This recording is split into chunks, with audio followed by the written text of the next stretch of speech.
어떤 사람이 예수님을 막았으면서 이렇게 질문을 했습니다.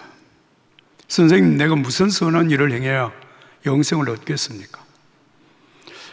예수님께서 그 사람에게 이렇게 대답하셨습니다. 내가 정말 영생에 들어가고 싶다면 계명들을 지켜라. 그랬더니 이 사람이 지금 예수님 말씀하시는 그 계명이 구체적으로 무엇을 얘기하는 것입니까? 그랬더니 예수님께서 말씀하십니다. 살인하지 말라, 간음하지 말라, 도둑질하지 말라, 거짓 증언하지 말라, 내 부모를 공경하라, 내 이웃을 내 몸과 같이 사랑하라. 그랬더니 이 젊은 청년이 그거 다 지켜왔습니다. 그럼 되는 겁니까? 뭐 또 내가 부족한 것이 있습니까? 이렇게 반문을 했어요. 그랬더니 예수님께서 그에게 하는 말씀이 내가 정말 완전해지기를 원한다면 가서 내 재산을 팔아서 가난한 사람들에게 다 나누어 주어라. 그러면 네가 하늘에서 받을 상이 클 것이다. 그리고 와서 나를 따르라. 이렇게 말씀을 하십니다.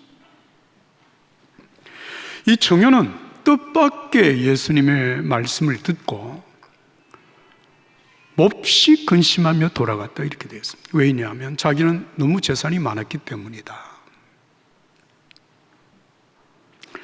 사실 여러분, 이 말씀을 우리가 들으면 정직하게 우리 마음속에 약간의 갈등이 일어납니다. 만약 주님께서 나에게 그 말씀을 하시면 어떡하지? 나는 정말 재산 다 팔고 가난한 사람들에게 주고 그리고 예수님 믿음으로 따를 수 있을까? 정말 나는 구원받은 사람이 맞나? 나 그렇게 할 수 없는데. 여러분, 만약에 우리가 이런 생각을 안 해본 사람이라면 성경을 진지하게 읽지 않았을 것입니다. 그러면서 우리 마음속에 일어나는 한 가지 의문이 생겨요. 그게 뭐냐면, 그럼 부자는 안 되는 거냐? 천국에 들어가려면 부자가 되면 안 되는 거야? 그럼 가난한 사람이 되면 천국 들어가는 거냐? 물론 아니죠. 그런데 이 부자에게 예수님께서 이 부자 청년에게 하신 말씀 중에 네게 한 가지 부족한 게 있다. 그 부족한 것 때문에 네가 천국에 못 들어간다. 이렇게 말씀을 하신 거예요. 그렇다면 여러분, 이 부자 청년에게 그 부족한 것 하나가 무엇이었을까? 여러분 생각해 보세요. 뭘까요? 재산을 팔지 못한 것일까요? 부자가 되었다는 사실일까요? 물론 그것은 아닙니다. 그럼 뭘까? 여러분, 예수님께서 마태복음 19장에 말씀하신 이 말씀을 조금만 우리가 진지하게 살펴보게 되면 그 중요한 이유를 알게 됩니다. 그 부족한 한 가지가 뭐냐? 예수님 말씀하시거든요. 네가 영생 얻고 싶으냐? 그러면 계명들을 지켜 행해라. 그 계명이 뭡니까? 예수님께서 사실 6가지 말씀을 하셨지만 그 6가지 중에 한 가지는 내 이웃을 내 몸과 같이 사랑하라. 그건 10계명에 들어가지 않는 말씀입니다. 그리고 10계명의 말씀 5가지를 말씀하셨는데 그게 뭐냐면 부모를 공경하라고 하는 말씀부터 시작해서 살인하지 말라, 도둑질하지 말라, 간음하지 말라, 거짓 증거하지 마라, 그리고 내 이웃을 탐하지 말라고 하는 말씀이었거든요. 예수님의 이 말씀 속에 여러분 10계명의 10가지 계명을 다 말씀하지 않으시고 5가지 계명을 말씀하시고 사실은 5가지 계명을 예수님 말씀하지 않으셨습니다. 예수님의 의도가 있습니다. 무엇을 해야 영생을 얻겠습니까? 라고 질문하는 이 청년의 주님은 마음을 살피시는 거예요. 네게 진짜 부족한 게 뭔가라고 하는 사실을 주님은 깨닫게 하시는 것입니다. 그게 부족한 게 한 가지가 뭐냐? 내 이웃의 집을 탐내지 말라. 이게 10번째 이걸 말씀 안 하셨거든요. 그럼 탐심이라고 하는 거예요. 탐심. 여러분, 탐심이 뭡니까? 골로새서 3장 5절의 말씀을 보면 탐심은 우상 숭배다 이렇게 말씀을 해요. 그러니까 우상을 숭배하게 되면 여러분 처음부터 4번째까지 계명 하나님이 왜 다른 신을 섬기지 말라고 하시 그 말씀부터 이미 어기고 들어가는 왜? 우상을 숭배하니까. 사실 여러분 이 말씀은 오늘 우리들에게 굉장히 중요하게 일깨워주는 영적인 교훈이 있습니다. 영생에 들어가지 못하는 것은 여러분 재물이 많기 때문이 아니라 탐심을 버리지 못하는 까닭, 그 탐심이라는 우상을 숭배하기 때문에 결국 하나님을 경외하지 못하는 사람이라고 하는 사실 때문에 그는 영생을 얻을 수가 없다라고 하는 이 한 가지 부족한 것을 주님이 말씀하고 계십니다. 사랑하는 여러분, 내가 정말 재물을 얻는 길이라면, 내가 쾌락을 누릴 수 있는 길이라면 하나님도 섬기겠습니다. 주일도 지키겠습니다. 11조도 하겠습니다. 근데 만약에 하나님도 주일을 지키는 것도, 예배를 드리는 것도, 여러분 11조를 드리는 것도 내가 부자가 되고 내가 내 삶의 쾌락을 추구하는 일에 방해가 된다면 그건 언제든지 그만둘 수 있다고 하는 것이 바로 이 부자 청년이 가지고 있는 탐심이었습니다. 그게 우상숭배가 된 것입니다. 그에게는 하나님보다 재물이 훨씬 더 중요하게 여겨졌기 때문에 결국 주님 앞에 돌아오지 못한 사람이 되고 말았습니다. 예수님은 이 부자 청년을 통하여서 우리에게 깨닫게 하시는 거예요. 너는 그렇다면 나는 정말 천국에 들어갈 수 있는 자격이 있느냐? 나는 예수님을 믿고 주일도 잘 지키고 11조도 잘하고 다 하는데 근데 실상은 내게 부족한 게 너무 많아. 하나님이 원하시는 생활을 내가 충분히 하지 못해. 그 자신, 내 자신을 생각하게 되면 내가 예수 믿기는 믿지만 내가 정말 제대로 믿는 것인가라고 하는 이 문제 때문에 우리가 늘 마음에 고민이 많고 믿음에 확신이 없고 불안한 것입니다. 그래서 부자 청년처럼 우리는 또다시 묻게 되는 거예요. 내가 무엇을 해야, 어떤 선을 행해야 영생을 얻을 수 있겠습니까? 그런데 예수님은 재물에 대한 탐심, 그것 때문에 우상을 숭배하며 살아가는 내가 그 우상을 포기하고 그리고 와서 나를 따르라고 주님 말씀하신 거예요. 여러분, 우상을 버렸다고 해서 그 구원을 받는 거냐? 그렇지 않습니다. 그걸 버려야 예수님을 진실로 믿고 따를 수 있다고 하는 사실을 말씀하신 것입니다. 사랑하는 여러분, 우리가 예수 믿지 않고 구원받는 길은 없습니다. 하나님과 우리 사이에 단절되어진 이 관계를 열어주시는 길이 되신 분이 예수님이시고 바로 우리에게 생명이 되시는 분이 예수님이시고 우리에게 영원한 진리가 되시는 분이 예수님이시기 때문에 그렇습니다. 거듭 말씀을 드리지만 우리가 생각하는 삶의 변화는 신앙적인 노력을 배가하고 새로운 결심을 하고 영적 훈련을 강화해서 내 스스로 여러분 성결하게 사는 삶을 통해서 여러분 삶이 변화되는 것은 결코 아닙니다. 나를 구원하신 예수 그리스도의 구속의 은총, 나를 사랑하신 하나님의 그 놀라운 긍휼의 사랑을 내가 더욱 깊이 묵상하고 그 은총 안에 깊이 서게 될 때에 우리는 정말 하나님이 원하시는 성화의 삶을 살아갈 수 있게 되는 것입니다.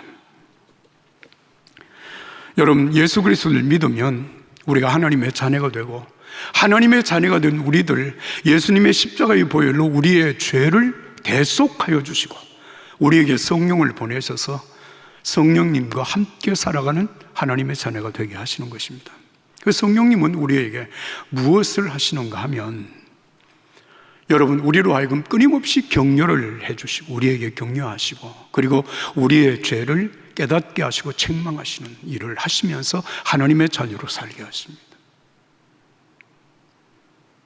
제가 믿음의 삶을 살면서 목회자로 살면서 때로는 내 생각이, 내 말이, 내 행동이 주님에게 시선을 고정시키지 못하고 내가 세상을 바라보며 세상 사람들, 세상 일들로 말미암아 내가 마음이 흐트러지고 생각이 삐뚤어지는 경우 그때마다 성령님이 내게 일깨우시는 음성을 들려주십니다. 야, 너 진짜 예수 믿어? 난 믿는 거야. 너 나 알아? 너 지금 뭐 하는 사람이야? 그때마다 제가 정직하게 고백하죠. 저는 하나님의 자녀입니다. 저는 목사입니다. 제가 혼자 사는 것이 아니라 성령님께서 나와 함께 계심을 내가 믿습니다. 아주 근본적인 질문과 근본적인 이 대답을 하면서 여러분, 내 시선을 다시 예수님께 고정하고 내 삶을 거룩한 삶으로 이어가는 그 삶을 살아가는 생활이 바로 신앙생활입니다.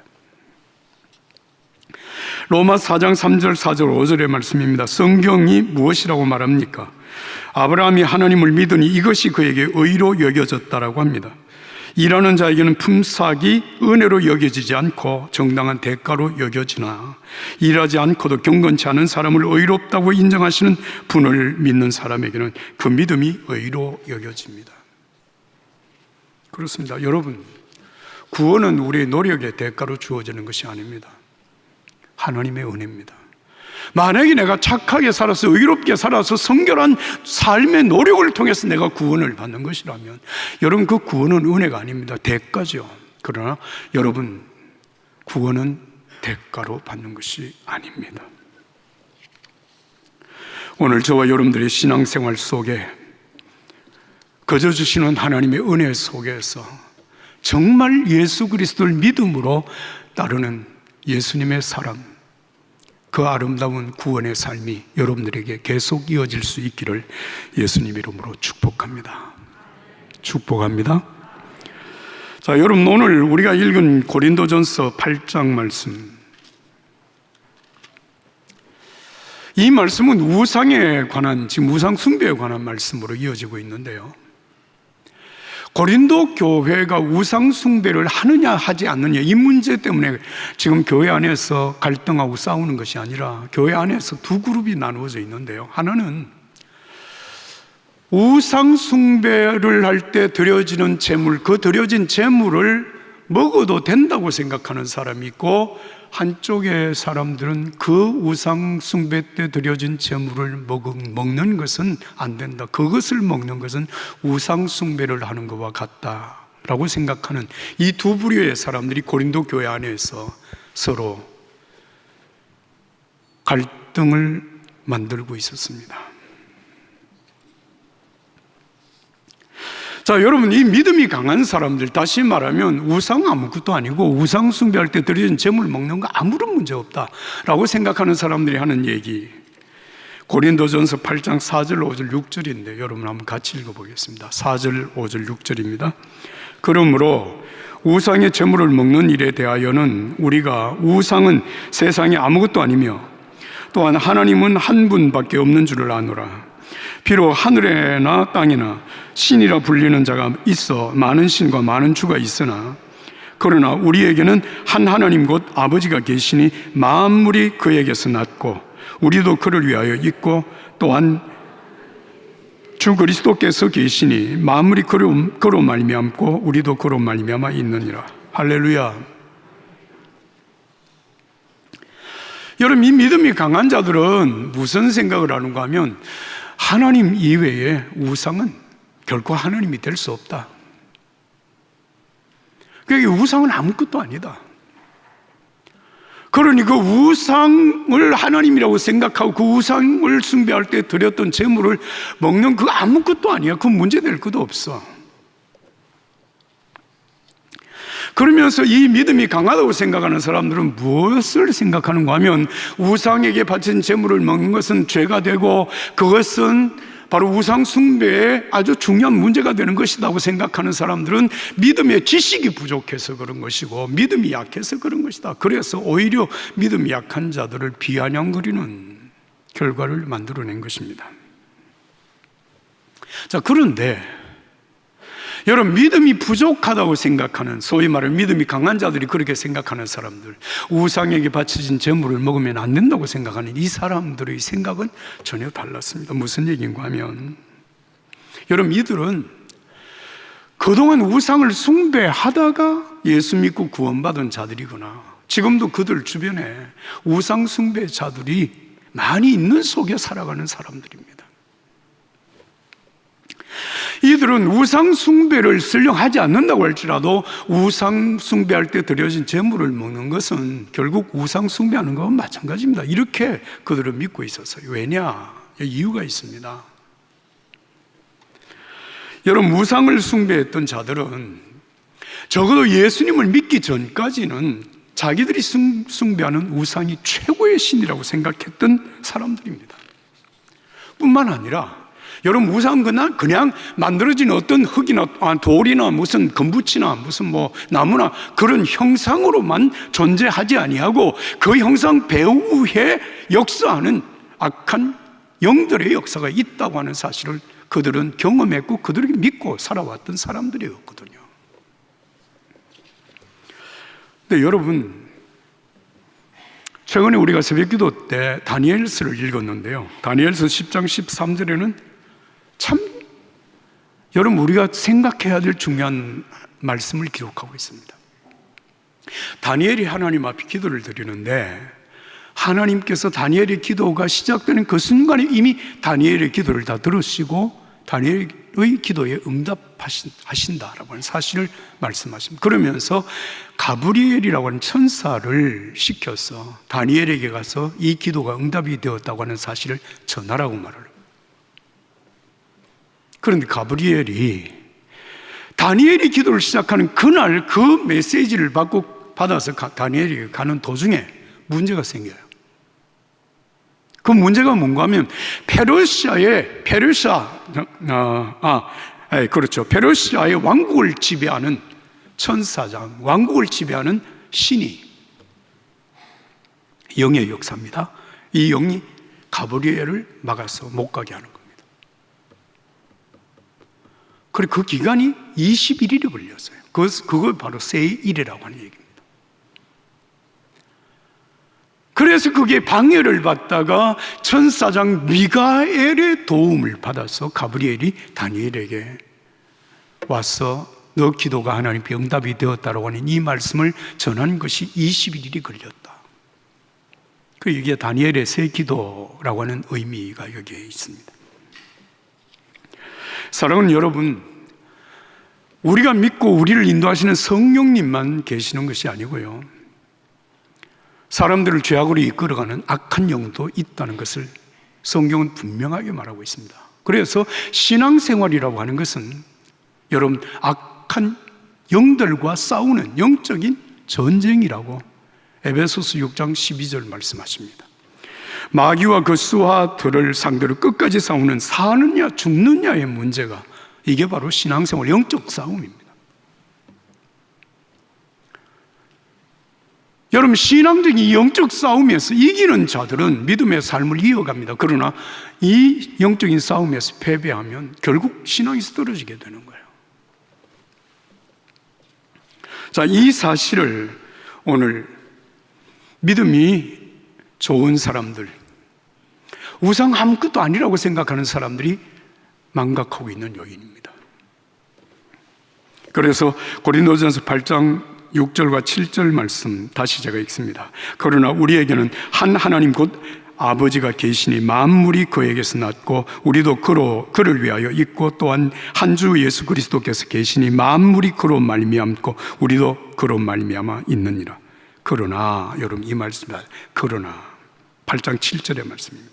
이 지식은 모든 사람에게 있는 것이 아니므로 어떤 이들은 지금까지 우상에 대한 습관이 있어 우상의 재물을 알고 먹는 고로 그들의 양심이 약하여지고 더러워지느니라. 믿음이 좋다고 하는 사람들이 이걸 모른다는 거예요. 과거에 우상 숭배를 했던 자들은 우상 숭배의 재물을 먹는 것이 무슨 의미가 있는지를 알고 있다는, 그것을 먹음으로 말미암아 양심이 더러워지고 믿음이 약해진다는 것을 말하고 있습니다. 그래서 오늘 중요한 가르침을 주고 있어요.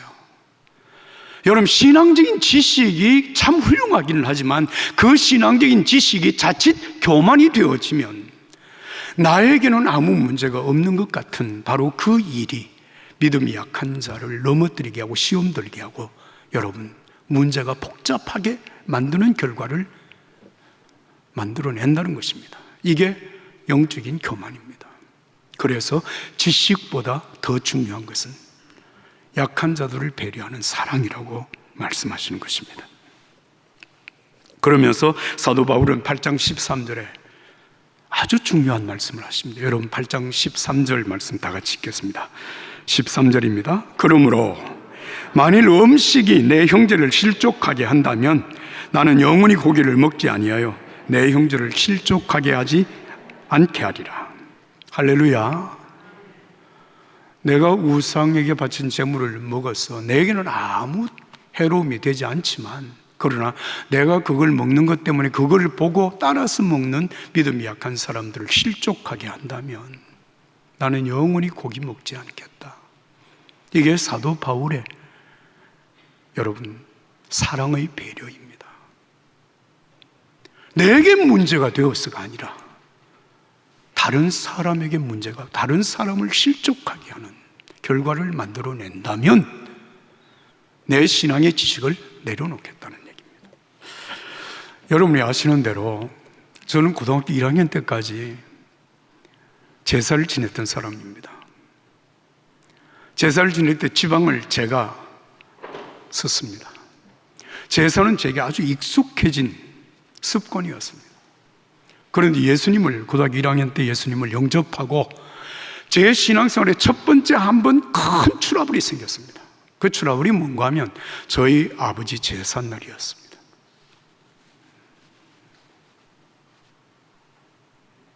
제사를 지내지 않아야 된다고 하는 사실을 들었지만 가정에서 아무도 예수님을 믿지 않는 그 상황 속에서 하여튼 제사를 지냈고, 제사를 지내면서 정말 하나님 앞에 간절히 기도를 드렸는데, 그날 주님은 저에게 제사 그냥 단순히 부모를 기억하면서 뭐 상을 차리고 절을 하는 정도가 아니라 이게 영적인 사건이라고 하는 것을 저에게 확실하게 깨닫게 해주셨습니다. 그래서 그 아버지 제사가 저에게는 마지막이 되었습니다. 제사 마지막이었습니다. 우리 집은 그로부터 한 20여일 후에 여러분 설 명절날 차례를 지내는 것으로 우리 가정의 제사는 완전히 끝났습니다. 왜? 그 이후에 가족들이 다 주님께로 돌아왔기 때문에.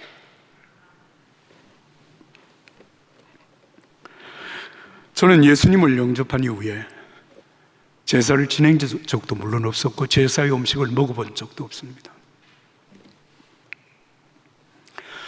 저는 여러분 예수 그리스도를 믿은 믿음의 사람들, 구원받은 하나님의 자녀들은 여러분 가정의 제삿날에 추도 예배를 드리는 것이 너무나도 당연하다고 믿는 사람입니다. 왜입니까? 우리가 그동안 제사를 지내며 살아온 것은 불교였던 유교였던 아니면 샤머니즘이었던 그 삶의 신앙적인 그 종교의 습관에 의해서 우리가 부모 공경이라고 하는 이름으로 제사를 지내왔던 것이거든요. 그런데 그것은 영적인 사건입니다. 내가 정말 구원받은 하나님의 자녀이기 때문에, 내가 그리스도인이기 때문에, 하나님의 자녀이기 때문에 여러분 추도 예배를 드림이 마땅하고 그 일에 갈등을 가져야 될 이유가 전혀 없습니다. 사랑하는 여러분, 우상 숭배나 우상에게 바쳐진 제물 문제 때문에 우리가 믿음으로 하나님 앞에 나가는 그 길목에 걸림돌을 만들 필요는 없습니다. 그리고 내 신앙적인 교만 때문에 다른 사람을 넘어지게 하는 죄를 짓는 것도 불필요한 일입니다. 여러분, 지식보다 중요한 것은 약한 사람들을 배려하는 사랑이죠. 오늘도 예수 그리스도로 말미암아 하나님께 나가는 담대한 믿음의 길을 열어주신 하나님의 은혜를 감사하고 믿음으로 하나님 앞으로 담대히 나가는 저와 여러분들이 되기를 예수님 이름으로 축복합니다.